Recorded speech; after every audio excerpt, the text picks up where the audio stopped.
Tēnā koutou katoa. Welcome back, everybody. Our next submitter is a number of properties represented by Mr. Ōmāpere Planner. I won't read out all of your submitters. You do represent the number of them, about 7 or 8. 7 or 8, yeah. And obviously you will identify them all as you do your evidence. We've read your evidence, and thank you very much for setting out the scene in terms of landscape assessment, outstanding natural landscapes, how they fit in with the Act, and various case law. It's sort of quite helpful to have that background. I'm just sort of wondering whether you would want to focus on those individual properties and take us through those. Yeah, I don't think there's much point in canvassing my mini essay at the beginning.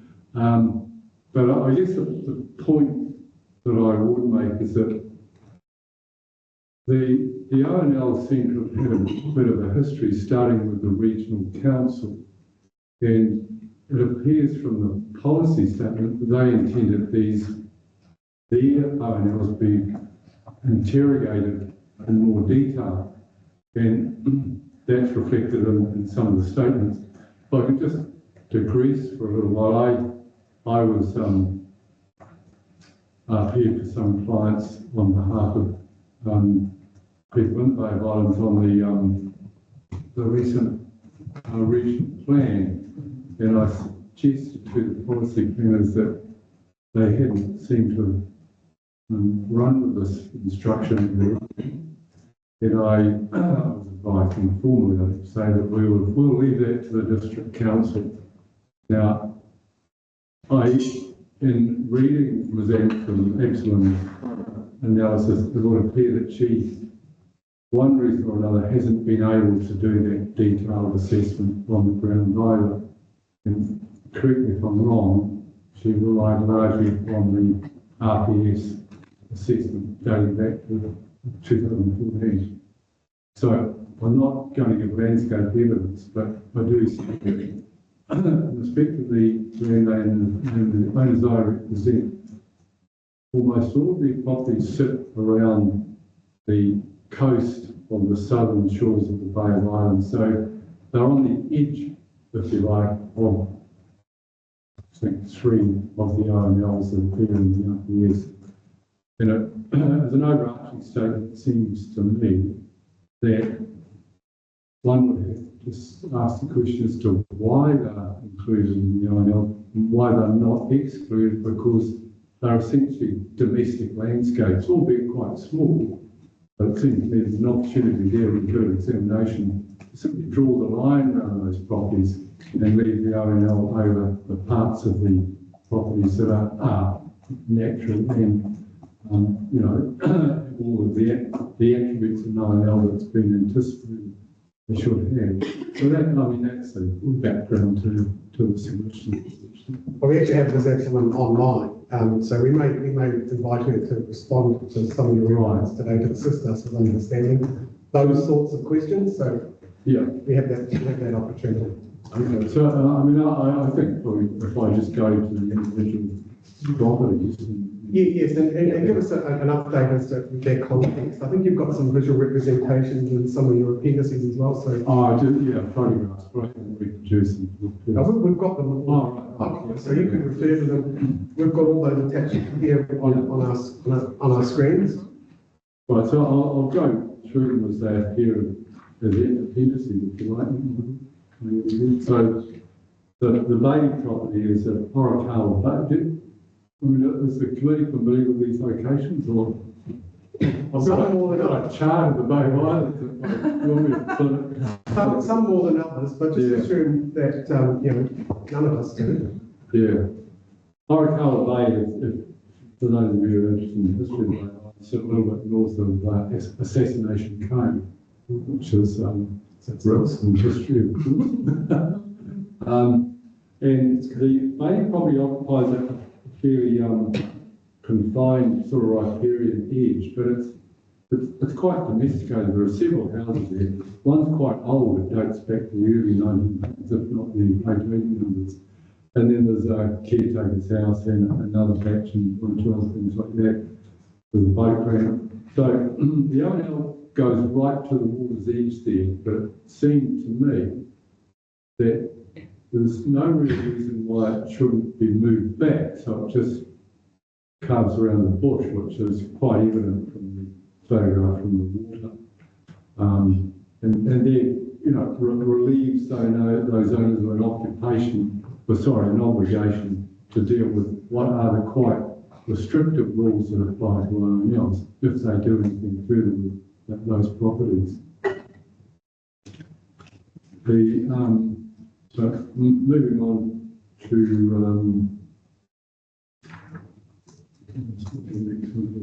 Whiteboard. Similarly, the Whiteboard. Stop. Sorry. Now that was just somebody, an interruption on the microphone. Carry on. Oh, I see, yeah.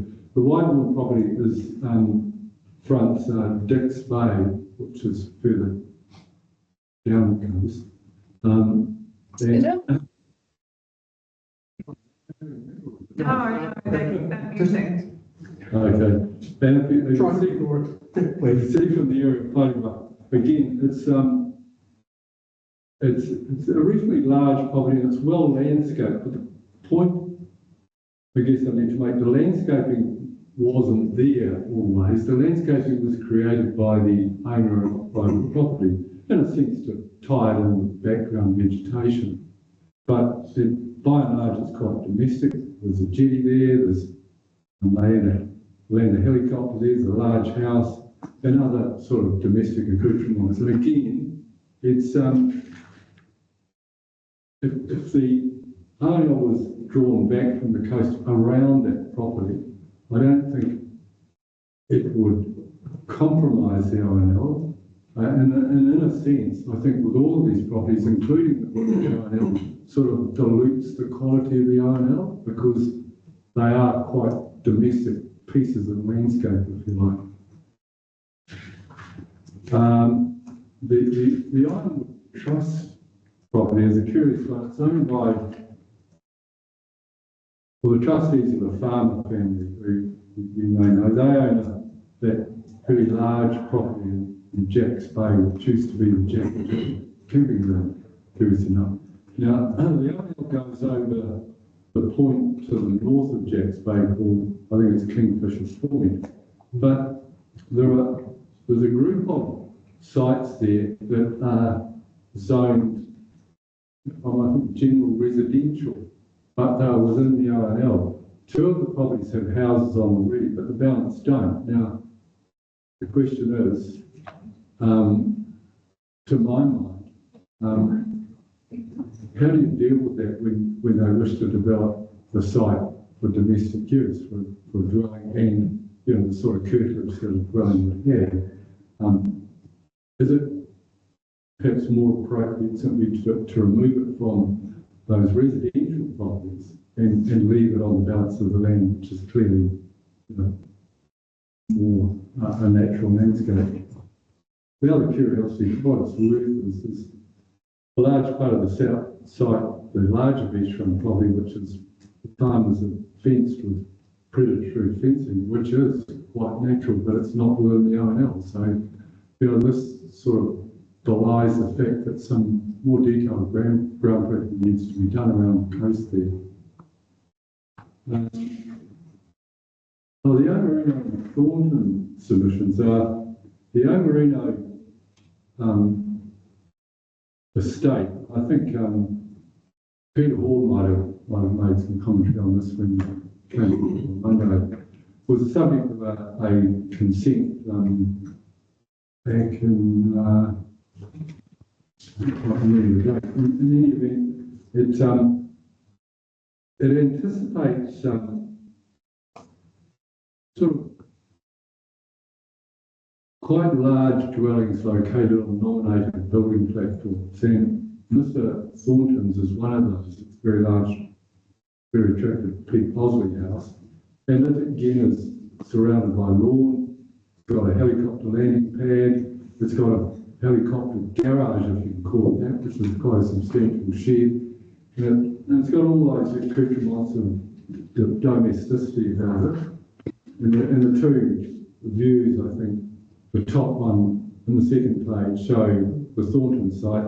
And the one below shows another one of the Ōmāpere sites, which is currently under development for, again, a very large dwelling. There's extensive earthworks, roading, and all the rest of it there. But the O&L is over the entire Ōmāpere site, as it were.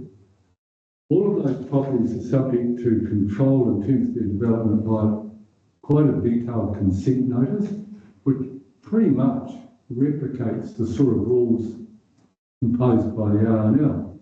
And my view is that the existence of those consent notices on each title really makes the O&L redundant, quite aside from the fact that the larger property has roading, it has a these large building platforms, ultimately large houses, implement sheds and so on for maintenance of the property. Question is, are you imposing another layer of control which is really unnecessary in the context of this development? Moving to the Jepson property, the Jepson one's fairly self-evident, but I think it may be just an accident in mapping. Part of the O&L extends over an area of, essentially an area of pasture, and I think that would simply be a matter of redrawing it to remove that area of pasture and scrubland. And that includes an access down to the jetty which goes into Kingdom Cove.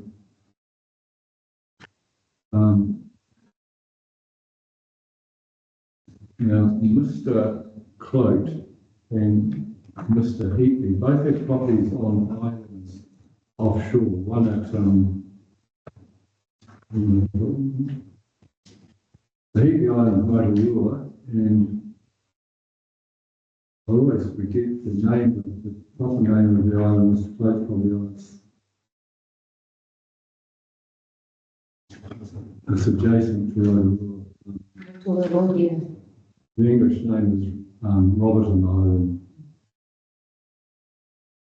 In any event, again, they're very similar to the other properties. They've got, whilst they own reasonably large sites, they're part of the site is occupied by quite substantial dwellings, landscape grounds. In the case of Mr. Heaton's property, there's even a little pitch and putt golf course on it, caretakers' cottages, implement sheds, that sort of thing. And again, it's on the edge of an area identified as an O&L. The question in my mind is, why keep it within the O&L? In a sense, it's making life potentially difficult for the owner and also diluting, if you like, the quality of the O&L. So the last one is the Goodfellow property, which is, I can't quite, to be honest, understand why Ms. Absalom thought that the area of land that we sought removed should remain within the O&L. It's an area behind Ōmāpere Cove, which is currently the subject of an exercise to try and dredge Kaluta, with that invasive seaweed out of it. As a result of that dredging operation, and I presume consent was granted by the District Council, the dredges have been dumped pretty much on the foreshore, or just, sorry, on the riparian edge of the bay. So there's a large area of dredging sitting there. To landward of that is an area of land that was in pine trees up until about a year or 18 months ago, and those pine trees have been harvested.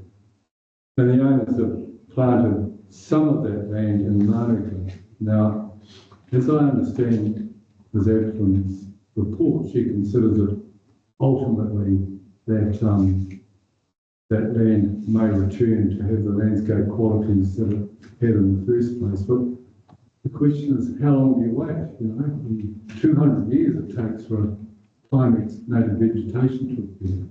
Are we being a bit optimistic here? Because at the moment, it doesn't seem to have the attributes that the court certainly have human an ONL should have. And so aside from that, and I don't set one landscape architect gives nothing, but I was involved in an application for a jetty at Ōmāpere Bay for the Goodfellows, who the family was owned. They own the Explore ferry business. And Simon Cocker, the landscape architect who did one of the initial assessments for ONLs for the regional council, did the landscape assessment for the jetty, and his conclusion was that that piece of land no longer had the qualities that warranted it remaining within the ONL. So we've got two conflicting landscape architect opinions on this, and I guess that's sort of says something about how you identify ONLs with the best will in the world. It's not an objective exercise, it's subjective. And we've got two assessments which are in direct contrast to each other. The balance of my evidence is to do with, I guess, tweaking of certain rules and provisions, and I just want those you to look at and determine whether they're appropriate. Okay, thank you. So I understand your evidence is obviously from a planning perspective. Yeah. And it seems to be what it boils down to is that you're concerned that the fine-grained level of assessment that you think should have been undertaken hasn't actually been undertaken. And then I think you've come along with your evidence and you've offered some factual basis from a planning perspective to give us some sort of context as to what some of those finer grade issues are.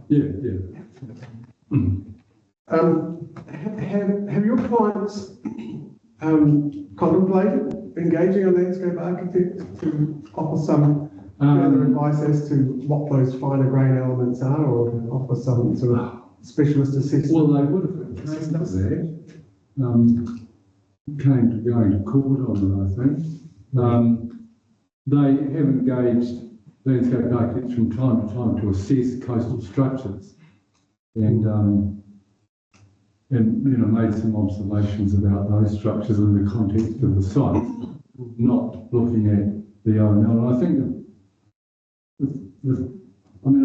I'm just a planner, not a landscape architect. My question is, why are you including these properties with an ONL when they could be quite simply excised from the ONL, because they're all around the coast. They're not embedded within an ONL, they're on the edge of it. A simple line drawing exercise would, I think, satisfy those people, be a practical outcome in my view,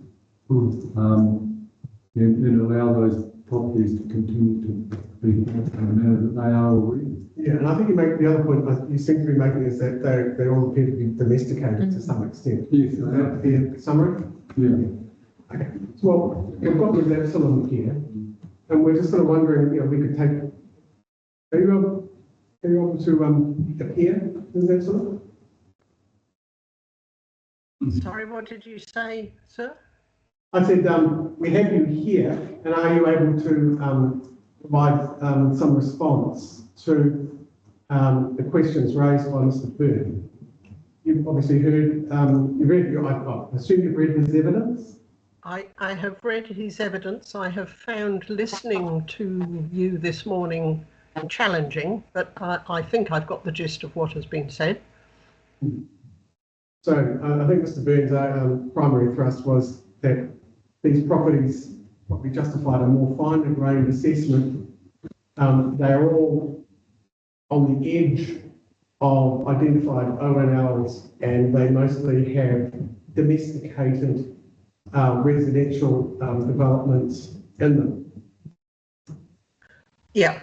Well, firstly, to respond to that, as I said earlier this morning, the presence of residential development within an ONL is not necessarily problematic in its identification as an ONL.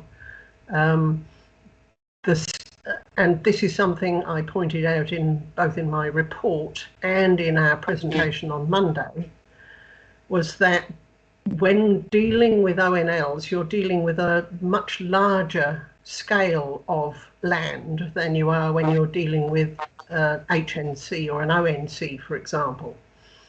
It is not only the presence of native vegetation that identifies an ONL. It's the combination of various land uses that together combined in a larger scale create a landscape that's worthy of protection.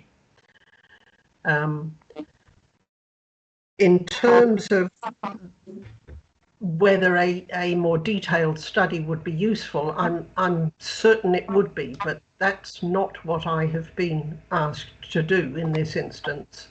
My role was to respond to specific submissions, and I have done that to the best of my ability using the information available to me.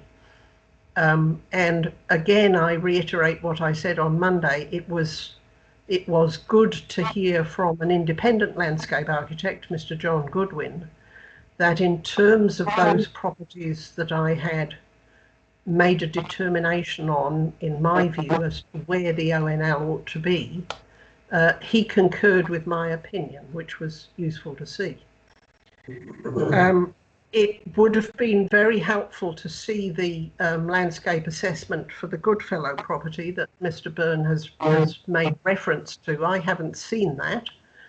I have seen the assessment that Mr. Cocker made of the recent subdivision that's been granted consent by the council on that property, but that makes no mention of whether a piece of land should or shouldn't be an ONL. It takes as read that the overlays are as they currently are in the operative plan. The final thing I would like to say is I'm slightly confused, and the panel may also be confused as to who is representing some of these landowners. On Monday, we heard from Mr. Hall and Mr. Goodwin in relation to at least two of the properties that Mr. Burns is now representing, and I'm confused as to which planner we should be listening to. But I'm happy to answer any further questions. Okay, well, we'll keep you on standby. Perhaps, Mr. Green, you clarify that? The last question. The last question, yeah. As I understand Mr. Hall's evidence, his evidence was directed at the plan provisions, not necessarily the overlay. And again, I guess we are presenting evidence as planners, like landscape architects, we may have slightly different views. Don't know. So I don't think there is necessarily a difference of opinion as far as I understand it. Yes, well, we may have approached it from a different angle, the provisions that we planned from a different angle. Well, I certainly recall Mr. Hall's presentation involved both provisions and mapping. And anyway, but look, I haven't read his evidence, so I can't. Okay. But I mean, just like landscape architects, we have planners' opinions on matters, and they may differ. The mapping changes that were promoted by both parties are similar anyway, as I recall. It's interesting though, Miss Absalon has no hesitation in moving into planning related matters, whereas the planners tend to hold back from landscape matters. But at least I'm getting a smile from Miss Absalon. Mr. Byrne, the question I had, I suppose, was I think a landscape person would say that although there's domesticated properties, domestic like in the landscape, it's only part of a wider landscape. It's not really detracting necessarily from that landscape. It's almost subservient to it. So in that context, it's not so important that you do have some residences in those places. And we've heard from some submitters this morning that were taking the view that they couldn't do anything because of the ONL, but in fact, they can. There's an application process they can follow through on. Well, I think that's the point. There is an application process that they must follow. Now, I mean, if I can give an example of one of the ONLs that covers most of these properties, these are the aerial photographs. I mean, they seem to have been based on oblique aerial photographs. As far as I can see, unless I'm completely wrong, there wasn't a hell of a lot of analysis close to the ground. So, I mean, as a simple planner, I'm asking, who's going to view the landscape from 300 metres in the air from a small aircraft? Aren't we talking about what you see on the ground or from the water? So your point really is that we'd be putting people through unnecessary applications that are not really going to hinder the idea of what the ONL seeks to achieve. Yeah, exactly. Yeah. Yeah, thanks. Thanks, Mr. Byrne. I've got a couple of questions, if I may. Yeah. You haven't presented us this morning your initial part of your evidence, but I would like to go there. Right. Particularly paragraph 3.13 of your evidence.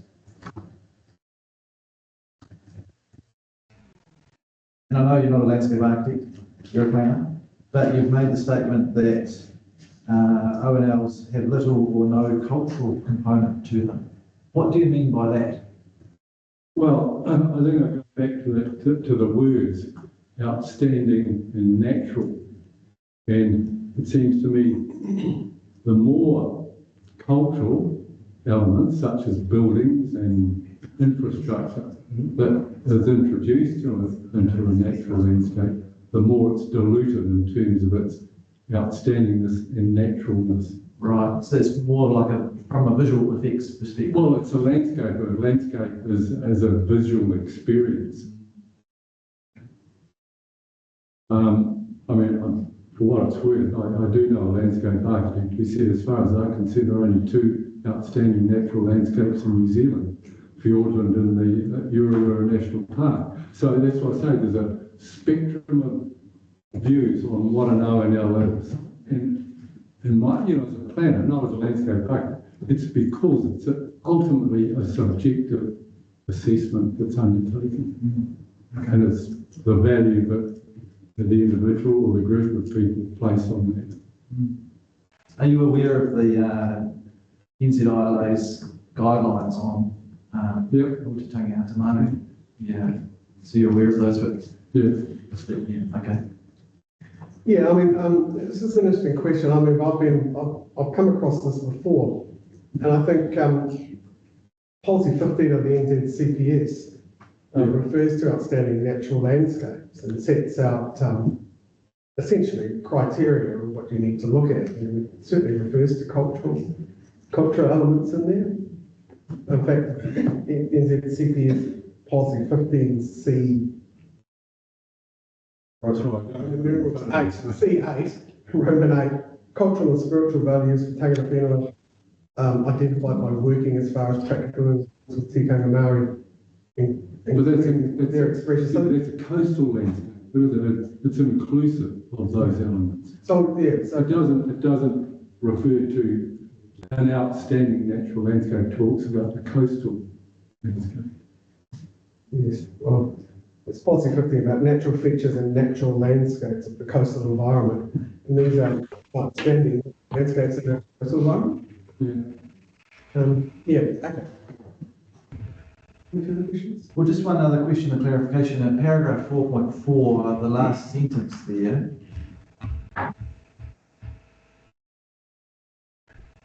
just after some elaboration really about what that sentence means, the notion about an outstanding landscape being one that has been created by local authorities, what does that mean?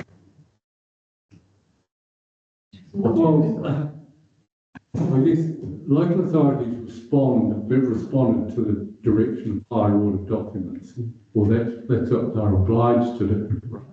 And so the local authority has to come to that determination as to what within that district is an outstanding natural landscape. One thing that concerns me about this is that the direction in the regional policy statement seems to be that there should have been a more detailed and fine-grained analysis of the ONLs that were presented in the regional policy statement, and they haven't been. And they passed the parcel, if you like, but the district hasn't picked the parcel up. They've simply replicated the regional O&Ls. Okay. So there's a difficulty there, I think, in justifying that. I'd be happy to provide Ms. Amsler's access to the properties that I've listed here so she can see what's happening on the land. I mean, most of them are connected, they're private, but I accept the fact they're very difficult to get to. But I'm sure the landowners would be quite happy for that to happen. Well, I'd broaden that and say, is it possible if the panel were to want to visit some of these sites? I don't know if we'd be able to get to all of them, but certainly some of the more readily accessible ones would they be happy for us to visit, in addition to Ms. Absalom? Yeah, I mean, if you allow me to arrange it, because they're private property. Yes, we wouldn't just shove up. You could even jump on a boat and get out to Ōmāpere if you like. It's 15 minute boat ride. Yeah. Yeah, okay, no, thank you. We're sort of thinking about which properties we may need to visit. It may be that we don't need to, but we certainly want to sort of pre-approve, and then if we do, the hearing secretary would get through and we'll arrange an appropriate time. Yeah, and just in terms of those properties that you've looked at and the like, if we were to follow what you're recommending, would that compromise the overall O&Ls at all? Well, I don't think so, because they're all on the coast. So it's simply a matter of drawing the line back to exclude the domestic, those domestic pieces of land. I mean, if you're doing that for bits of pine forest, why wouldn't you do it for a domestic estate?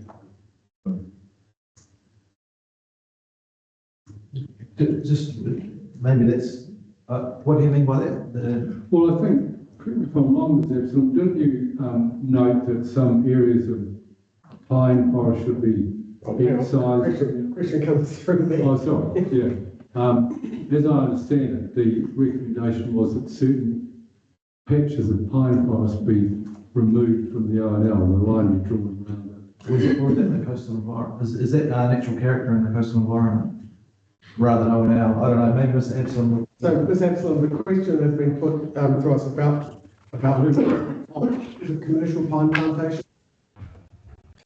Yes, I hear the question. I'm just grabbing my appendices so that I can guide you to the appropriate answer. There are a few properties.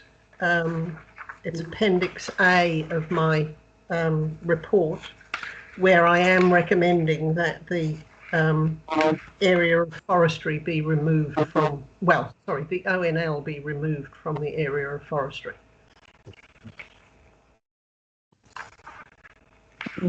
Like drawing pictures along Ōmāpere Road.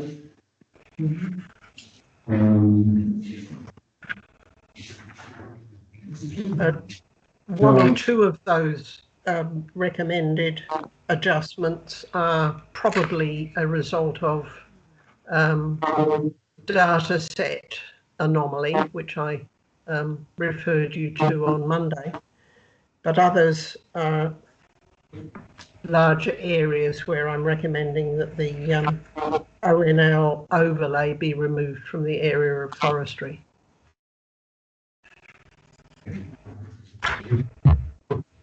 No, that's fair. Thank you. We didn't get a chance to go into this on Monday, so yeah, this is helpful. Thank you.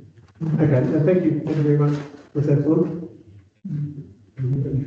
Thank you, sir. I'm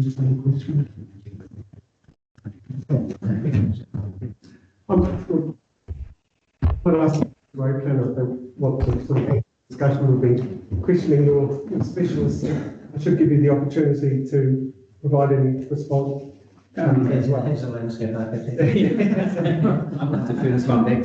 I think it's really a principle all around whether you want to cookie cut stuff out of a wider O&L. And I think she's taking the approach that that's generally not appropriate. I guess it's a question based on the evidence that's been provided whether that may be appropriate for these domestic properties, but I'll be really relying on Lynn's advice for responding to that. Yeah.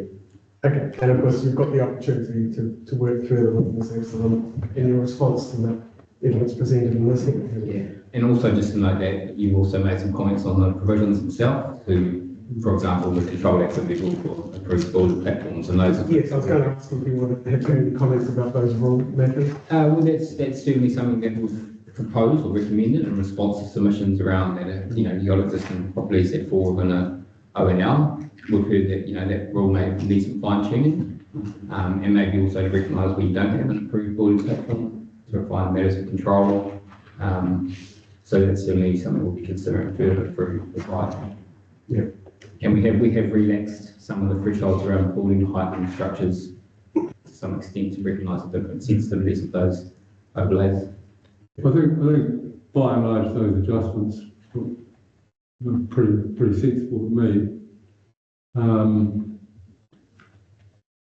I think I would suggest the insertion of the word natural in a couple of the clauses, which I think is quite important. Again, if you're going to include these domestic properties in an O&L, then you've got to be fairly specific about what you're trying to protect. There was just one other thing that I could mention, perhaps the planners could respond to through you, and that is just to do with the buildings in the coastal yard, where I suggested that yard be drawn back about 20 metres, which is consistent with the Auckland plan, and also that it allowed for buildings that have functional connection to the CMA to be controlled activities in that yard. Yes, I think boat sheds and the like. Yeah, I guess we are considering exemptions to that mean high water spring setback. We've heard similar kind of concerns and requests from Waitangi Tribunal limited yesterday.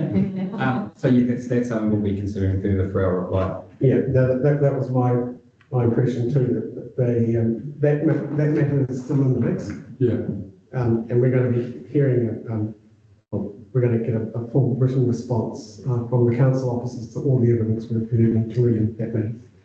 So I don't think we've got any further questions for you. So thank you again, Ms. Epsilon. I think you might be sticking around for some further evidence, and we may bring you back on the screen later on. Thanks again for your submissions, and we'll be back in touch as to whether we want to look at yeah, if you could, I'm sure, well, I know that all the landowners would be quite amenable to the committee, members of the committee visiting the property. I've got, that's encouraging to hear. Thank you. Do your submitters, are they going to be involved in subsequent hearings, or is this the only matters that they're involved in? This is the only matter, I think. Yeah. Okay. Yeah. Thanks again. Thank you.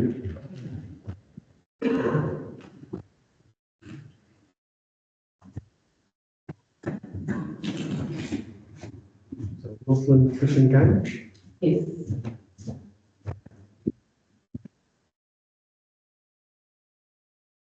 There, good morning. Am I coming through? Can you hear me? Yes, good morning. You are Northland Fishing Game? Yes, that's correct. And hang on, just bringing up your submission now. I can just get my computer to do reasonable requests. You're Mr. Craig Deal, and you have somebody else with you? Yeah, that's right. I've got Misha Davis with me. So I'm the regional manager for the Northland Fishing Game Council, and Misha Davis, who will be doing most of the talking today, is our resource management specialist. So I was planning on doing a brief introduction, then handing over to Misha, if that's okay. No, that's fine. Yeah. Well, we've given you, we've got a 15-minute threshold, so we're in your hands for that time. All right, so thanks for the opportunity to present evidence today. As stated, I'm Craig. I'm the regional manager for Northland Fishing Game, and Misha is a resource management specialist within Fishing Game. As you have read from our submission, Northland Fishing Game Council has been established under the Conservation Act 1987 with the stated purpose to manage, maintain and enhance sports fish and game resource and the recreational interests of anglers and hunters. So within that, there are several functions in the legislation which include, but are not limited to, maintain and improve the game bird resource, represent the interests of anglers and hunters in statutory planning, and advocate in the interests of the Fish and Game Council, including with habitats. So Northern Fish and Game Council has a strong focus on game bird habitat in Northern region, particularly with wetlands. Wetland creation, protection and restoration are one of our main outputs. So ensuring that rules are set in a way that protects existing wetlands as well as allowing for restoration work and the creation and maintenance of new wetlands is a priority for us. In order to retain quality wildlife habitat and wetland function, in order to retain quality wildlife habitat and wetland function, maintenance must occur to prevent a steady loss of character and function over time with the encroachment of vegetation and the infilling with sediment. So you'll see those requirements reflected in our submissions and evidence.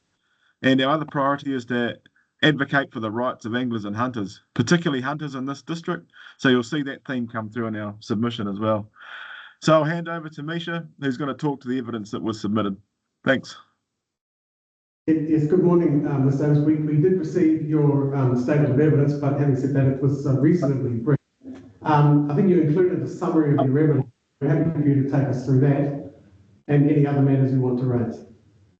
Can you hear me? Yeah, sure. So can you hear me clearly? We hear you loud and clear. Okay, great. Okay. Yes, so my name is Misha Davis and I'm the Resource Management Officer for the Northland Fish and Game Council.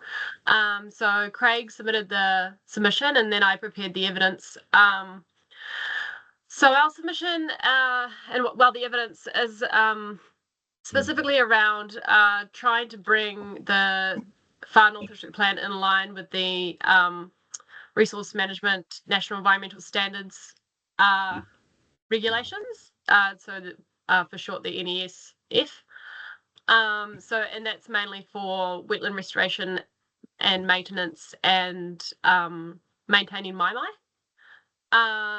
So I just wanted to first put the ball in your court to say if there's anything, having read my evidence, that if you have any questions about what I've raised.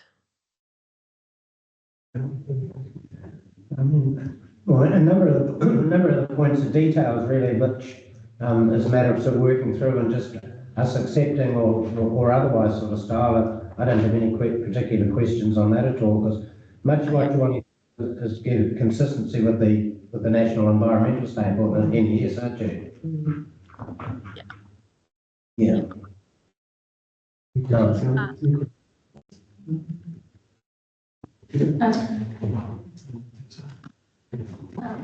Just on point 16 of your evidence, it talks about vegetation, indigenous vegetation clearance for biosecurity purposes will be greater than 100 square metres, and then that you need a resource consent. And so I just wasn't sure why you were saying that it would probably be over 100 square metres in practice. Yeah, well, 100 square metres is actually quite small for doing wetland restoration work, especially for biosecurity purposes. So weed clearance, which is what we pointed out in the submission and in the evidence. So the NES doesn't actually have a limit for biosecurity purposes, and that includes indigenous vegetation clearance. So that is the main reason for why that would be captured by that rule and requiring a resource consent. So your primary concern is how maimai are treated as structures, particularly in ONLs and the coastal environment overlay. Is that correct? Yes. Yeah. Yeah, they'll be captured by that definition. Yeah. So, and I think the 43 report's recognised that, hasn't it? It's recognised that maimai are, that they are a place, they are a structure that are appropriate for those sorts of environments. The question remains, I suppose, how they should be treated when they're in an ONL.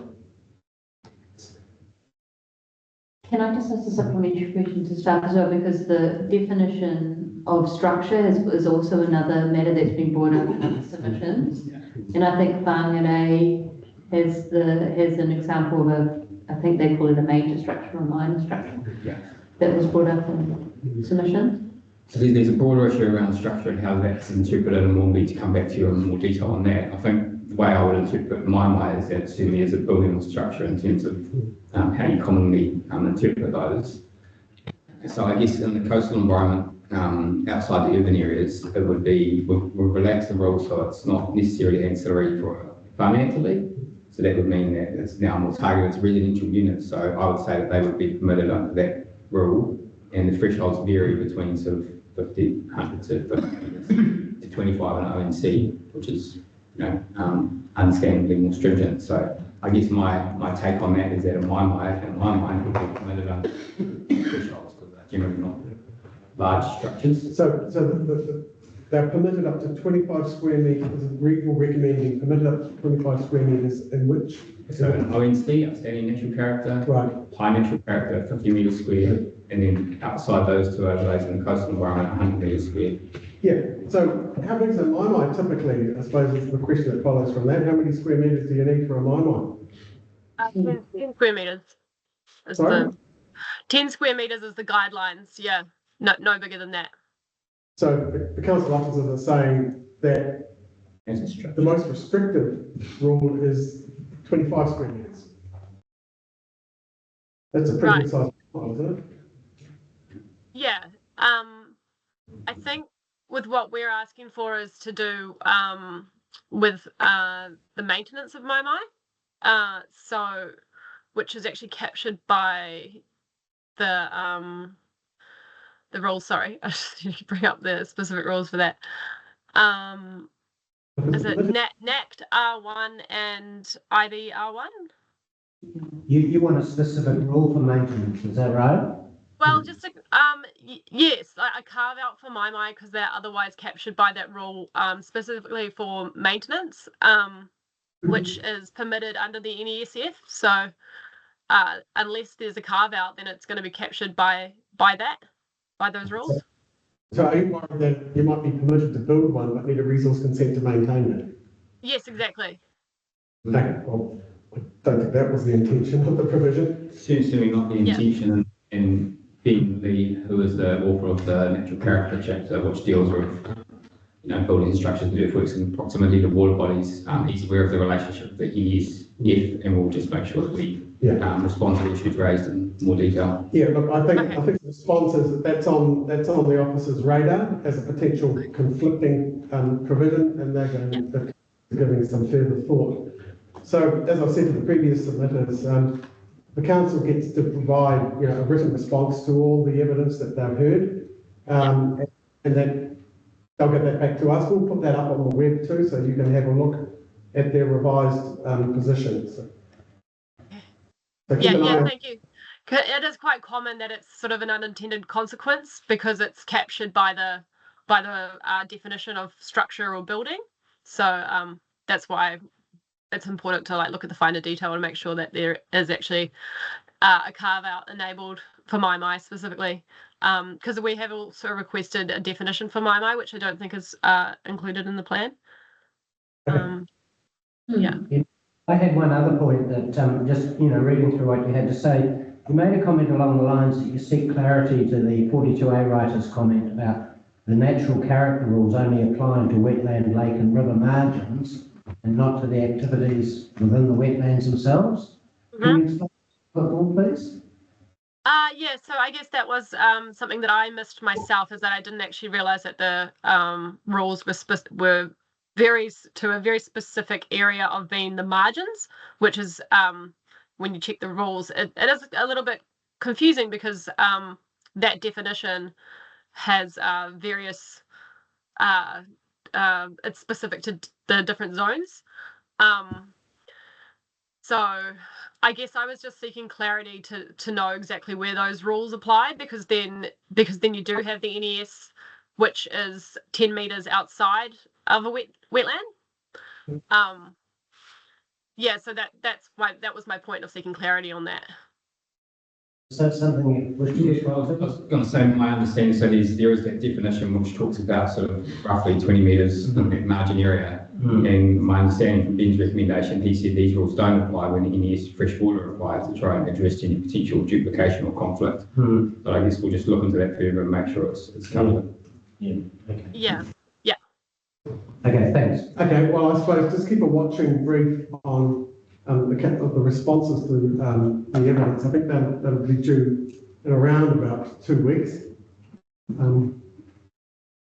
So thank you very much for your submission, evidence, and your attendance today. Yeah, thank you. Good.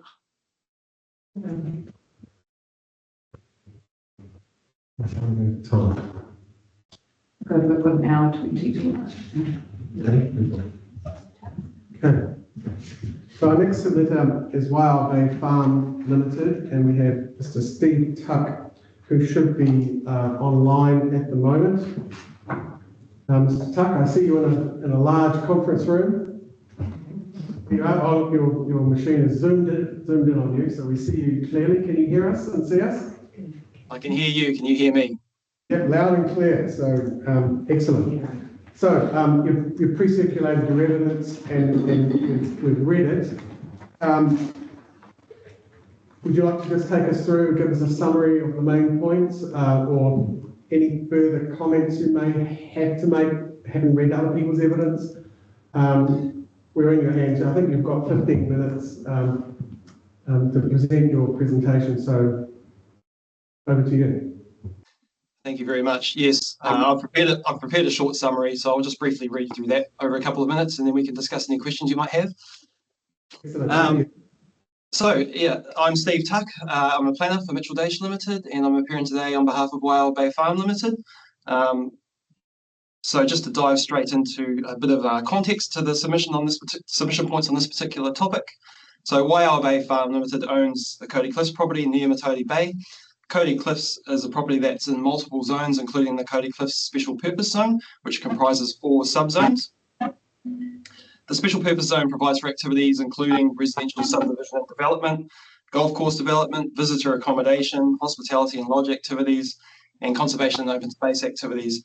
The zones at Cody Cliffs all interface with the coastal environment and with outstanding and high natural character areas that are shown in the proposed plans maps, so hence Whale Bay's interest in this topic. Whale Bay's submission seeks to ensure that the proposed plan appropriately recognises and provides for the bespoke land use outcomes that the special purpose zone is set up to deliver at Cody Cliffs. And to that end, the submission identifies that some notified provisions in the scope of this hearing, particularly the coastal environment provisions, are inappropriately generic and restrictive when the special purpose zone's unique objectives for Cody Cliffs are considered. And just to emphasise, I guess, the concerns particularly arise insofar as the coastal environment provisions under the proposed plan would apply spatially to large areas of Cody Cliffs that currently aren't subject to similar planning controls. So, for example, the submission identified that the highly conservative permitted activity performance standards for development in the coastal environment, combined with a default to a discretionary consenting pathway, would be unduly conservative in light of the objectives of the special purpose zone. Paragraph 4.6 of my evidence sort of summarises the situation and the concerns as being that the notified coastal environment provisions would likely inappropriately require discretionary consenting processes for fairly innocuous proposals that are actually anticipated by the special purpose zone. The submission identified some similar concerns around the notified provisions for earthworks and indigenous vegetation clearance in the coastal environment. The notified provisions require a discretionary or a non-complying resource consent for all but the most minor of activities, irrespective of the zone objectives. And so keeping in mind that at Cody Cliffs, the special purpose zone is set up to deliver an international standard golf course, future golf courses, visitor accommodation, hospitality activities, and future residential development, while requiring the environmental impacts to be minimised. So looking at the coastal environment provisions as notified, discretionary and non-complying resource consent requirements for quite modest activities in the coastal environment was, in my view, incongruous with what the zone is actually set up to deliver. So having said all of that, and those are the concerns that were canvassed in Whale Bay's submission, my evidence concludes that the Coastal Environment Section 42A report author has recommended numerous amendments that are significant improvements on the notified provisions. Just to name a couple, the introduction of the controlled and restricted discretionary consenting pathways for new buildings and structures, and additions and alterations to existing buildings and structures in some zones, some circumstances, is, in my view, an appropriate outcome that better aligns with the objectives of zones. Similarly, the clearer provision for modest earthworks and Indigenous vegetation clearance permitted activity with a fallback to a restricted discretionary consenting pathway for larger proposals, as long as they're outside of ONC areas, is more appropriate. It better provides for day-to-day operational and maintenance activities, but still ensures that proposals that do require resource consent will be subject to an appropriately focused restricted discretionary consent process. So look, in closing, my evidence sets out that I consider that the Section 42A report authors' recommended amendments substantially improve the provisions over what was notified.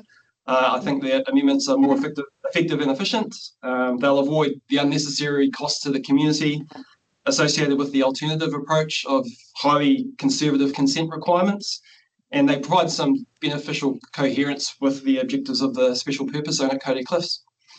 So that's just a summary of my evidence. I'll be happy to discuss any questions. It's largely agreement around us at that, that's the case. You've got no specific concerns other than they've all been addressed through the 42A reporting? That's correct, yes. Yeah, okay. Yeah, we would have hoped there might be some differences of view, so we might have to come and have a look. You've given the game away again. Yes, certainly that was my impression from your evidence, that we're in the rare occasion where the submitter and the reporting planner are completely in alignment. So very much, thank you very much for setting out that and your evidence. So I don't have any further questions for you, but I'll see if some of the other panel members do. No, I think your evidence and your summary were quite clear. We don't have any further questions for you. That's great. Thank you very much. Okay, well, thank you very much for your attendance. Bye-bye.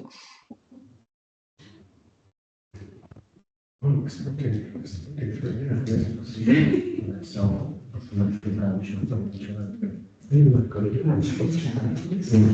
The next one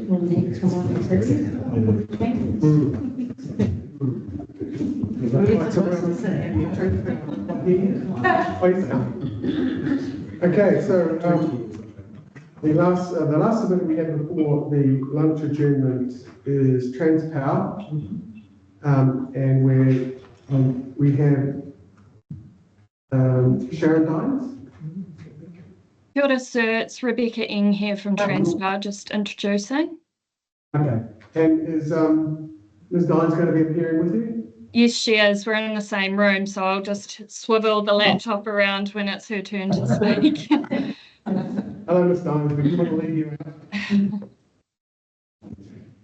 Okay, well, we're in your hands now. We've got a little bit of time, so feel free to take your time. Thank you, sir. Tēnā koutou katoa. As I mentioned, it's Rebecca Ing from Transpower. Ms. Dines and I appeared before you back at hearing 1. So we're here again, and I just wanted to initially thank the panel for the opportunity to appear remotely on this occasion. Being that the sort of quote-unquote main elements of Transpower submission will be addressed in hearing 12 in April next year, and you will be familiar with that context from having read Ms. Dines' evidence. So we'll be seeing you in person on next year. And before I hand over to Ms. Dines, who can run through a summary of her evidence and take any specific questions on it, I didn't want to let this moment pass without acknowledging the Glorit Tower incident, and to apologise to the people of Northland who may have been or were impacted by that incident, because we haven't seen you since that took place. So I just wanted to make note of that and apologise. So I suppose if there's no specific questions for me, noting I haven't adduced any evidence on this occasion, I can pass over to Ms. Dines. No, thank you, and thank you for mentioning. We've got one elected official from the council here, so would you like to respond? Just to acknowledge your apology there on behalf of Transpower. I think last time in the hearing it was brought up about the costs in the far north that we do pay for power much higher than almost all parts of the country, and I think that event just really recognises that there's dire need for investment in our core infrastructure, and power is one of those. So thank you. Kia ora. Okay, so you want to swivel your laptop to the left? Sure. Kia ora. Oops, sorry. Kia ora, everybody. Thank you, as Rebecca said, for allowing us to appear remotely today. I just have a couple of general bullet points. I understand you've probably read my evidence, and part of the reason that we requested remote appearance is that we generally agree with the reporting officers on the hearing 4 topics, in particular that the infrastructure chapter will provide a one-stop shop for the policy framework covering infrastructure and the national grid in particular. I do note that it appears that the rules in the hearing 4 chapters of the plan are intended to apply to network utilities, and you can see that in I just chose 2 examples in CER1 and CER3. Network utilities are specifically referred to. My preference would be that the rules that apply to network utilities sit in the infrastructure chapter, but given, and we will address that in hearing 12, but given that the plan is an E-plan, that can be easily addressed through hyperlinks within the plan. So if the panel is minded to for those rules to remain in the coastal chapter, then I think we can probably work with that. Again, another point that we'll turn to in hearing 12, but just to flag it at this point, I oppose non-complying activity status for network utilities in the sensitive areas where they don't meet the relevant permitted activity standards, and we'll go into more detail about that at a later date, but just to flag that to you now. And part of the reason for that is that in my experience, when Transpower in particular is dealing with site and route selection, they do take a great deal of work to try and avoid those sensitive areas. It's usually one of the first screening processes that they go through, where they identify sensitive areas and seek to avoid them. But there is, because of the technical nature and the technical needs of the national grid, there are on occasion some small occasions where avoiding those areas is simply not practicable. And in those instances, I consider that there needs to be, given the national importance of the grid and the ability or the need to provide electricity to places like the far north, we need to provide a consenting pathway for those activities to occur. And just to be clear, I don't think it should necessarily be an easy thing to get a resource consent to put a power pole or a network utility in those areas. But I don't think it should be prohibited or non-compliant. And then finally, the plan, including the objectives and policies of the hearing 4 chapters, are required to give effect to the NPS for electricity transmission, which has the same weight as the NZCPS for the coastal environment. And they currently, the provisions currently don't do that. We think that that can be addressed, as we agree with the reporting officers, that can be addressed in the infrastructure chapter. But I just want to flag that if you're minded not to take that recommendation on board, that there need to be changes in these sensitive, in these chapter 4 topics, sorry, in these hearing 4 chapters, to address that, to ensure that the MPSET is given effect to. And that's all I had to say. Thank you very much. Happy to take questions. Thank you very much. I don't suppose you were around when we had Top Energy giving evidence, I think, on day 1? No, I did not. Sorry, we weren't. We had, you know, a good conversation about whether the provisions go into an infrastructure chapter or they get scattered about the plan. And I think there's some, we got fairly broad buy-in from them that an infrastructure chapter was probably the most efficient and effective way to manage those provisions. And I think that's probably where we're going to be heading. Okay. What we did signal to Top Energy is that, you know, a lot of work will need to be put into that, and that the parties to that chapter, being the infrastructure providers, should participate in that process. So we're looking to set up some sort of an expert conferencing facilitation, preferably prior to the 42O report being written, and perhaps even having some conferencing following that, so that we can refine the points that are of difference prior to the hearing. I assume that Transpower would be interested in being a party to that. Yes, Rebecca is nodding to my left, and yes, I would welcome that as well, sir. I think that would be a really efficient way of addressing it. And as we said, as I said in my evidence, we've already had conversations with some of the staff and consultants, and those have been productive, and we're very happy to continue doing that.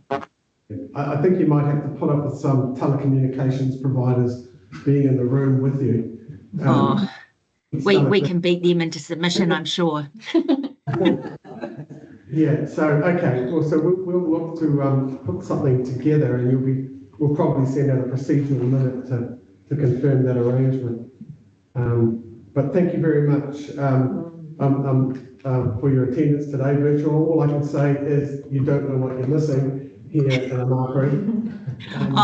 I've been there many times. I do know what I'm missing, but it was just a matter of time and resources on this occasion. So if we could have hearing 12 in Ōmāpere, that would be wonderful. There you go. Drop the hint. Okay, has anybody else got any other questions on these witnesses? Okay, otherwise, thank you very much for your legal submissions and your planning evidence. We'll let you go now. Thank you.